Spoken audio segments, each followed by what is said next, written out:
Pemilihan umum atau pemilu pada tahun 2024 ini memang memberikan warna berbeda. Di satu hari yang sama, pemilih di Indonesia harus memilih sejumlah nama calon legislatif, termasuk juga calon presiden dan wakil presiden. Khawatiran ini disampaikan oleh dosen senior di Universitas Islam Marang atau UIN Syarif Hidayatullah maksud kami Burhanuddin Muhtadi. Di media sosialnya Twitter, ia membuat tweet berupa penelitiannya mengenai politik uang di Indonesia pada pemilu 2024. Politik uang menjadi bagian yang tak terpisahkan dari politik elektoral demokrasi. Apa bahayanya? Dan implementasi sistem demokrasi Republik ini membangkrutkan negeri. Untuk membahasnya kami terhubung dengan pengamat politik Bung Rian. Kita sapa terlebih dahulu. Assalamualaikum warahmatullahi wabarakatuh, Bung Rian. Waalaikumsalam warahmatullahi wabarakatuh. Mas Kabar Anggi. baik, Bung Rian? Alhamdulillah sehat dan tetap semangat. Masya Allah. Dan ini menjadi terburuk katanya. Praktik jual beli suara di Indonesia katanya urutan pertama dunia gitu, Bung. Wah, ini luar biasa prestasi kita ya, Bung. Apakah Ya, politik ya. uang menjadi bagian dari politik elektoral di negara-negara demokratis, khususnya pada pemilu legislatif ini, Bung? Ya, terima kasih. Bismillahirrahmanirrahim. Assalamualaikum warahmatullahi wabarakatuh. Alhamdulillahirabbil alamin. Wassalatu wassalamu ala asyrofil anbiya'i wal mursalin wa ala alihi washabbihi ajmain. Pertama, Mas Anggi, kalau kita bicara tentang eh, politik uang ini atau money politik, itu sebenarnya memang dari dulu, dari banyak kajian akademik ya, maupun juga kemudian dari fakta di lapangan, karena ini dua hal yang berhubungan sebenarnya. Apa yang tadi disampaikan di awal, sebenarnya itu memang menggambarkan realitas, jadi hasil-hasil penelitian itu. Jadi sebenarnya bukan hal yang baru, begitu ya. Jadi dia memang ya tidak akan terpisahkan dari apa yang disebut dengan politik elektoral gitu ya di negara-negara demokrasi. Kenapa? Karena memang ya biaya untuk menjadi seorang calon ya legislatif atau menjadi calon eksekutif di semua level ya, mulai dari apa namanya kalau di kita ada bupati, wali kota, ada gubernur, ada presiden bahkan begitu ya, dan tadi anggota-anggota legislatif di tingkat DPR, DPRD apa provinsi, kabupaten kota, semuanya itu mahal dan itu memang tidak bisa dipisahkan dari praktika demokrasi yang memang apa namanya dilakukan bahkan di kita ya, sekedar sebagai data, Mas Anggi, bahwa sejak tahun 55 ya, jadi ini pemilu pertama ya, pemilu pertama legislatif tentu saja pada saat itu tahun 1955 itu sudah ada datanya gitu ya, bahwa PNI ya, Partai Nasional Indonesia, yang didirikan oleh apa namanya Soekarno, itu membagikan uang kepada tokoh-tokoh di tingkat lokal agar bisa memenangkan pemilu gitu. Jadi jadi artinya itu bukan hal yang aneh lah gitu. Justru aneh kalau orang kemudian mengatakan, tidak ada gitu. Ya dalam konteks demokrasi. Artinya begini, dalam konteks demokrasi ya segala sesuatu itu kan, kalau demokrasi asasnya itu kan dia tidak pada persoalan halal atau haram, tapi persoalan legal atau tidak legal. Nah, selama kemudian apa tidak ada hal yang terkait dengan tadi aturan yang katakanlah jelas begitu secara detail gitu ya, sehingga kemudian nanti kalau dipersoalkan akan bisa menjadi delik begitu ya.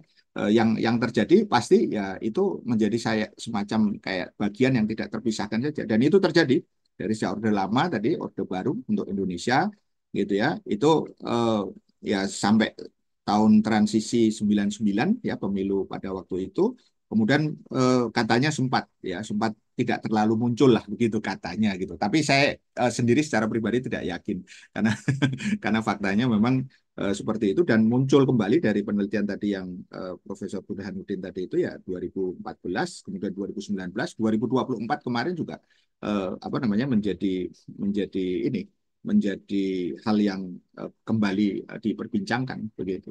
Itu saya kira Mas Anggi untuk awal. Baik, bahkan tingkat kepala desa pun juga fantastis gitu ya, Bung, untuk Ya, jumlah yang disediakan untuk mendapat kursi tersebut. Dan juga kita ketahui bersama, Bung, banyak kandidat yang bersaing untuk mendapatkan kursi yang terbatas. Apakah ambisi kekuasaan membuat mereka untuk terlibat dalam pemilihan suara dan transaksi semacam ya. ini telah menjadi bagian dari politik sehari-hari gitu?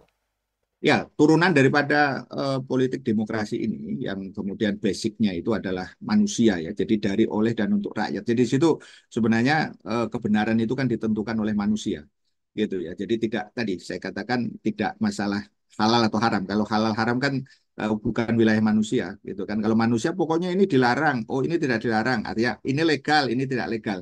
Maka jangankan tadi, betul apa yang disampaikan oleh Mas Andi, jangankan yang di level atas-atas tadi, wong yang di akar rumput paling rumput, saya menyebutnya gitu. Ya kan kepala desa itu kan paling paling rumput ya, paling paling di bawah gitu ya.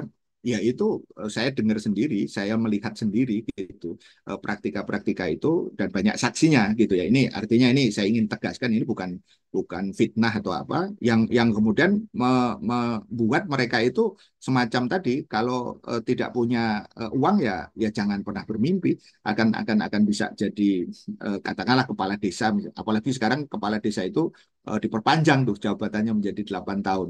Itu ambisi tadi itu menjadi sangat sangat sangat nyambung begitu ya. Artinya begini, orang kan eh, apa merasa ingin dia itu membuktikan saya ini pantas loh jadi pimpinan kalian. Nah, ini yang saya bilang justru itu bukti politik transaksional tadi itu. Artinya ada transaksi, kamu pilih saya jadi pemimpin, saya kasih kamu uang, begitu ya. Setelah itu biarkan saya berkuasa, gitu. Kira-kira begitu. Sehingga dari situ sekali lagi bahwa praktika tadi jual beli suara itu, gitu ya, itu sesuatu yang memang tidak akan pernah bisa dilepaskan dari politik demokrasi. Satu si ambisi tadi, yang kedua emang regulasinya tadi tidak ada kejelasan. Saya belum pernah melihat berita apa namanya orang di apa di katakanlah dimakzulkan atau digagalkan begitu ya gara-gara misalnya dia terlibat dalam pembelian suara tadi itu. Kenapa? Karena dia biasanya mungkin tidak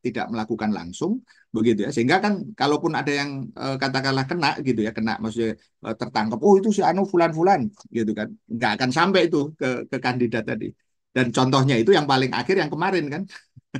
Nah, masih ingat kan ke pemilu 2024 kemarin dalam konteks presiden jelas-jelas itu seorang tokoh yang bahkan dianggap sebagai tokoh agama bagi-bagi uang begitu ya. Kemudian ada salah satu nomor kandidat itu di apa di sebelahnya dia, maksudnya dibiarkan dia tidak melarang yang ada di situ dan kemudian kita tahu akhirnya yang bersangkutan sekarang oleh KPU dinyatakan sebagai pemenang pemilu. Maksud saya adalah apa iya kalau kemudian tanpa uang itu dia bisa menang? Itu pertanyaannya, begitu kan? Nah, inilah yang menjadi sesuatu yang sangat ironis gitu ya, seolah-olah ini dianggap biasa, yang kemudian tadi akhirnya memang kalau tadi data menunjukkan sekarang nomor satu ya itu berarti kenaikan Kang Anggi, karena sebelumnya eh, Indonesia itu nomor tiga ya setelah setelah Uganda ya dan Benin itu sekarang jadi kalau sekarang itu nomor satu nah itu berarti kenaikan ya jadi tanda kutip ya kenaikannya tentu saja gitu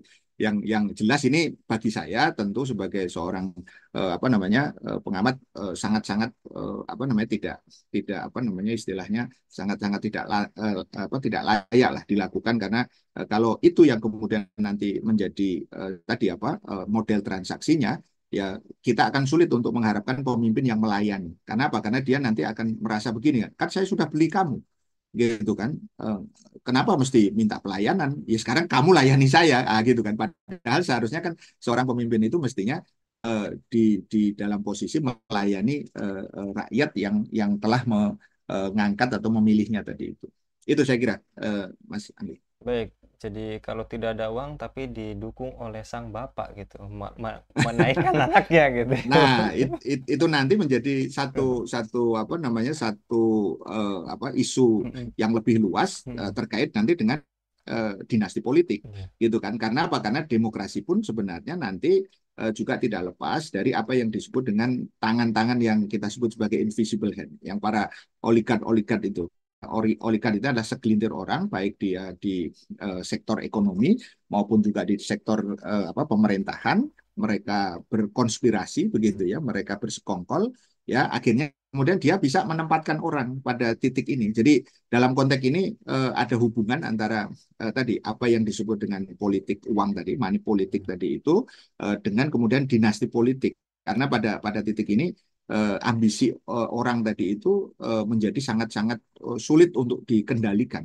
Karena ternyata mungkin bahasa gampangnya gini, ternyata berkuasa itu enak ya, gitu. Maka turunkan aja kepada kepada orang yang apa namanya saya anggap bisa meneruskan saya. Yang paling paling dianggap mewakili ya tentu saja anaknya misalnya gitu kan, atau paling tidak dia dibantu oleh pamannya dan seterusnya begitu. Dan itu sekali lagi sudah tidak lagi perlu tanda kutip ya, tentu saya tidak perlu lagi bicara tentang etika atau hal yang semacam, karena semuanya sudah semaunya sendiri, dan ini yang saya kira apa sebuah tragedi begitu. Itu saya kira Mas Andi. Yang penting muka tembok aja gitu ya, Bung. Iya, iya, badak Ya, mungkin ya. ya. Baik, Bung. Iya, Ini ada survei indikator politik pada 14 Februari 2024 terhadap 2.975 pemilih mengungkapkan jika 46,9% diantaranya menganggap politik uang ini sebagai hal yang normal. Sementara ya. bagi pemilih Muslim juga banyak kandidat yang ibaratnya apa ya, mengambil tanda kutip, anggaplah politik uang ini sebagai sedekah gitu, Bu. Dan apakah implementasi sistem demokrasi ini telah membawa negeri ke dalam kondisi yang mengkhawatirkan? Lalu solusinya bagaimana, Bu? Ya, kalau menurut saya demokrasi kita ini kan sebenarnya sudah apa namanya kandas ya, kandas dalam pengertian sudah bergerak menuju kepada apa yang disebut dengan korporatokrasi, di mana tadi segelintir pengusaha gitu ya, kemudian berkolaborasi dengan apa namanya sejumlah politisi gitu ya. Tentu ini pengusaha dan politisi yang tentu tadi apa namanya nir etika gitu ya kira-kira, atau tuna etika begitu. Nah, sehingga ya sebenarnya sudah tidak ada sebenarnya. Kalau kita bicara tentang demokrasi, demokrasi is dead di Indonesia itu sebenarnya. Jadi yang katanya suara rakyat dan seterusnya tadi itu ya mewakili mereka. Artinya apa? Memang ini adalah merupakan satu bentuk daripada tadi upaya untuk melampaui ya hukum itu sendiri.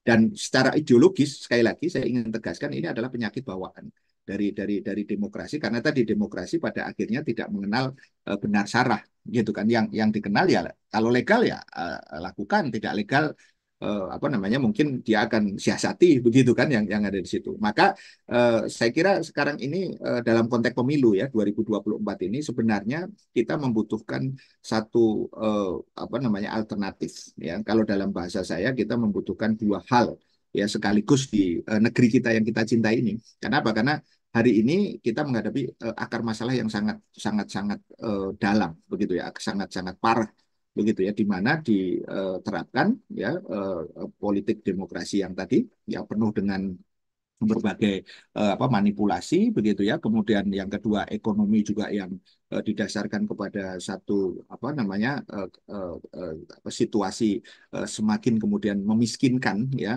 masyarakat begitu ya, bukan semakin memuliakan rakyat tadi itu, sehingga kita membutuhkan dua hal sekaligus. Satu adalah orang yang baik ya, orang yang tentu saja dalam konteks ini dalam pandangan Islam tentu saja orang yang mau taat kepada Allah dan Rasulnya. Jadi dalam Al-Quran disebutkan ya ayyuhalladzina amanu atiullaha wa atiur rasul wa ulil amri minkum. Ya wahai orang-orang yang beriman, taatilah Allah dan taatilah Rasul dan ulil amri. Ulil amri konteksnya adalah pemimpin ya, pemimpin yang mau taat pada Allah dan Rasulnya. Ini yang pertama. Kemudian yang kedua tentu saja adalah sistem yang baik. Ya, sistem yang baik tentu saja adalah sistem yang berasal dari zat yang maha baik ya, yaitu Allah Subhanahu wa taala. Nah, di dalam Islam itulah yang kemudian kita sebut sebagai syariah kafah yang akan sempurna ketika kemudian dia di uh, namanya naungi atau kemudian di apa namanya lakukan ya oleh pemerintahan yang disebut dengan khilafah begitu ya, sehingga dari sini kita punya harapan Mas Anggi, sehingga uh, jangan sampai money politik kemudian juga nanti bersambung dinasti politik tadi pada ujungnya sebenarnya itu adalah terjadi decay, political decay ya, jadi pembusukan politik gitu ya. Tadi menjadi oligarki, menjadi kemudian korporatokrasi, dan sekali lagi hari ini kita urgent untuk membutuhkan alternatif, dan saya melihat alternatif yang paling memungkinkan ya satu-satunya alternatif itu adalah Islam, dan dengan dua hal. Satu, orang yang baik, yaitu orang yang amanah, Dan yang kedua adalah sistem yang baik, yaitu sistem Islam secara kafah ya dalam naungan khilafah. Saya kira itu Mas Anggi.